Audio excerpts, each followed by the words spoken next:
வாங்க, உச்சத்திலிருந்து இருந்து பாதாளத்துக்கு விழுந்த ஒருத்தரோட கதைய பார்க்கலாம்.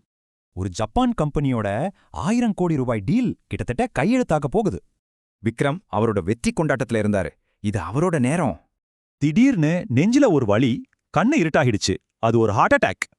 4 நாள் ஐசியூல மரணத்தோட போராடினாரு. கடைசியா கண்ண முழிச்சு பார்த்தா சுத்தி முத்தி யாருமே இல்ல. மனைவி ஒரே ஒரு தடவை வந்துட்டு போயிட்டாங்க. வெளிநாட்டுல இருக்கிற பசங்க கிட்ட இருந்து வந்த பதில் இந்த ஒத்த வார்த்தை தான். ஆனா இது ஆரம்பம்தான். அவர் உடம்பு தேறி வரும்போதே பிசினஸ் சரிய ஆரம்பிச்சது.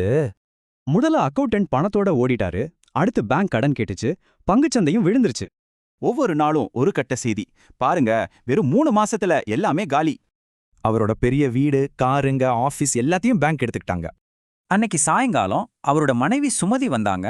ஆனா ஆறுதல் சொல்ல இல்ல. அவங்க சொன்ன வார்த்தை, நான் டைவர்ஸ் ஃபைல் பண்ணிட்டேன். இந்த வீட்ல 20 வருஷமா ஒவ்வொரு நாளும் அழுதுருக்கேன் அப்படின்னு சொன்னாங்க. அது மட்டும் இல்ல, பசங்களான அர்ஜுனும் கவிதாவும் அவங்க கூடவே போறாங்களாம்.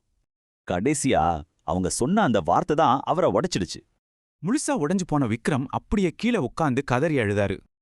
ஆனா அவரை சமாதானப்படுத்த கூட அங்க யாருமே இல்ல. மொத்தமா தனிமரமாயிட்டாரு. எல்லாத்தையும் இழக்கும்போது நம்ம கூட நிக்க போறது உண்மையிலே யாரு?